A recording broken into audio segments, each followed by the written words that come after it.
Өзіңізге 1 saatlik kitap o'qish vaqtingizni setib bering. Birinchi, qandaq qilganda texmi aqlliq bo'lg'ili bo'ladi? O'qish kerak. Ko'plab o'qish kerak. Warren Buffett mundaq deydi. Men ishxonamda o'ltirib, butun bir kun kitob o'qiyman. Bu nimadan derak beradi? Uning mo'ltircha u 80% xizmat vaqtini o'qish va tafakkur qilishga sarf qiladi ekan. Sizning hech qanday bir savdo hamroyingiz bilan kitob o'qishga sarf qilgan vaqtingiz ikkimiznikidan ko'p bo'lmaydi, deydi Charles Mangi.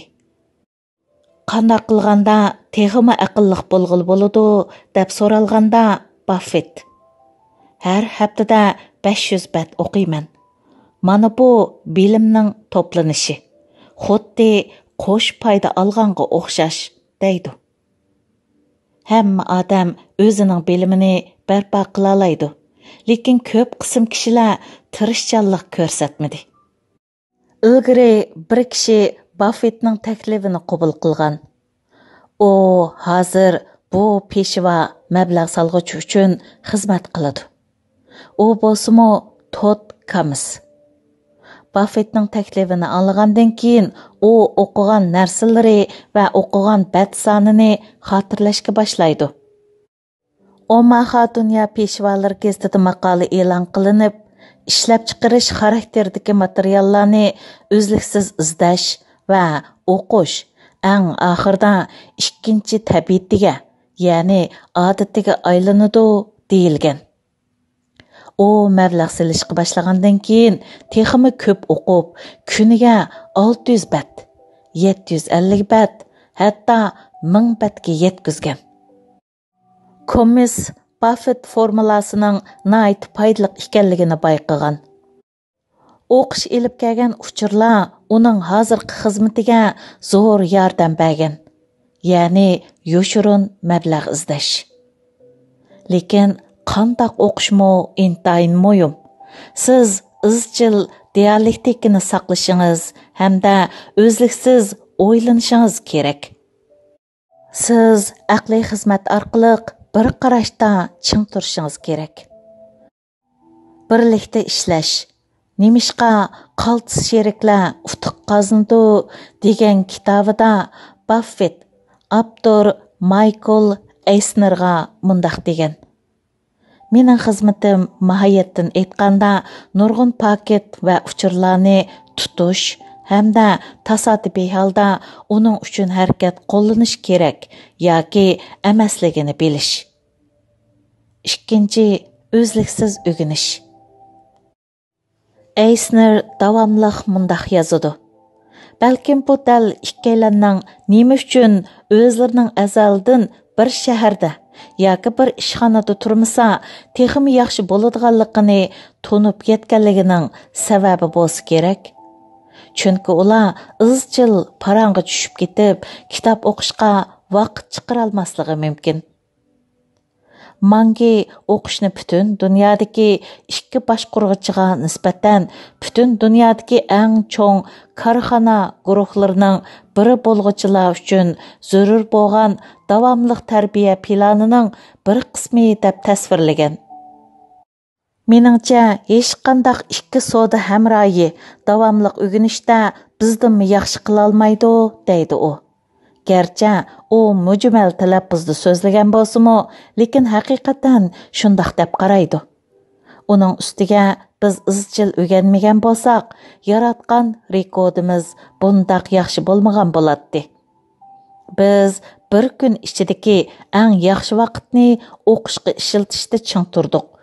Shundoq qilgandala biz texmo ko'p o'rgana olamiz. Bu savdo hamrolar ichida ko'p uchramaydi. Ish sizning tasavvuringizga asosan ijro bo'lmaydi. Sizningcha ular butun kun bo'yi kompyuter oldida o'ltirib, son va ko'rsatkichga berilib ketamdi. Undaqda siz cho'qim xatolashdingiz. Yo'q, deydi Buffett. Biz boshqalarning ko'z qarashini o'qimaymiz. Biz amaliyotga erishmoqchi, andın tafakkur qilamiz.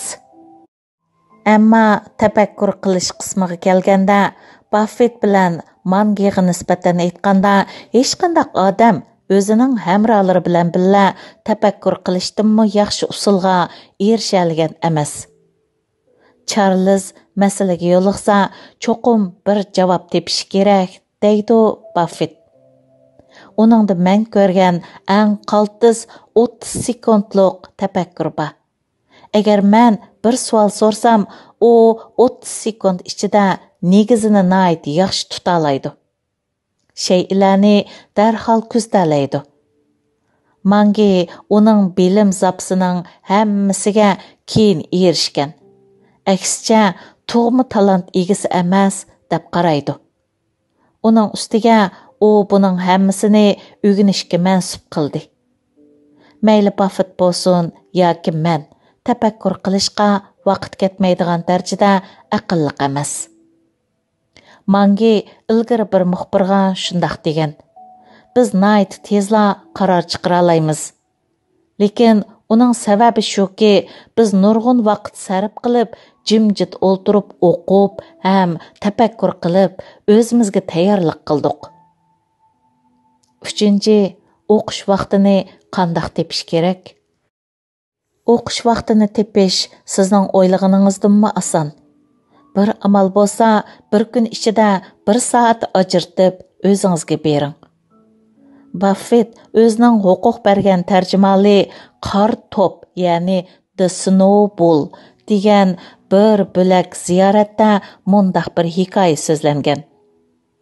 Charles bir yosh advokat bo'lish sufti bilan ilgari saytdagi $20 topa oladi.